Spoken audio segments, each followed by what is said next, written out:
প্রিয় বিভাস, আমার জীবনে সবচেয়ে করুণ পাতাটি আমি আর উল্টাতে চাই না।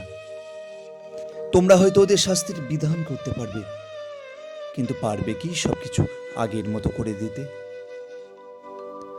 তোমাকে যখন লিখছি তখন বিকেল, অথচ বিকেলটার আগের মতো নেই।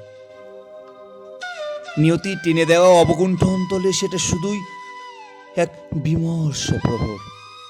এই তো সেদিন তোমার সাথে বুড়িগঙ্গায় পুরো বিকেলটা কি অসহ্য আনন্দে কাটিয়েছি।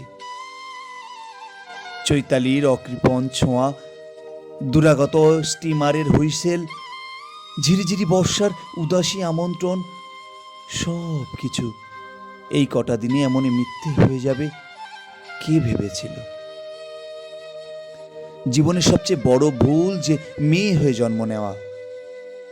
সেটা যদি আগেই জানতাম, তোমাদের প্রেম, ঘৃণা কিংবা লালসার পাত্র হয়ে ওঠার আগেই এই কণ্ঠে ঢেলে দিতাম মুক্তির নিষ্কণ্ঠক সুধা।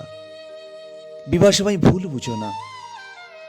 তুমি হয়তো বলবে এভাবে চলে যাওয়াই শেষ কথা নয়, কিন্তু জীবন যেখানে জীবনের প্রতীব্র নয়, সেখানে মানুষ স্বপ্ন দেখার সাহস হারিয়ে ফেলে বিভাস। মিথ্যা যেখানে রাজত্ব করে সত্যের উপর, সেখানে মৃত্যু ছাড়া মুক্তির পথ আর কি হতে পারে বলতে পারো?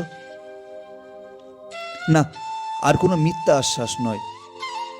আমার অস্তিত্বের অবিনশ্বরতা আমি চাই না। আমি চাই না আমাকে নিয়ে প্রশংসা স্তুতিবাক্যে পুরো দেশ উতলা হোক। চাই না মিছিলে মিছিলে প্রকম্পিত হোক রাজপথ।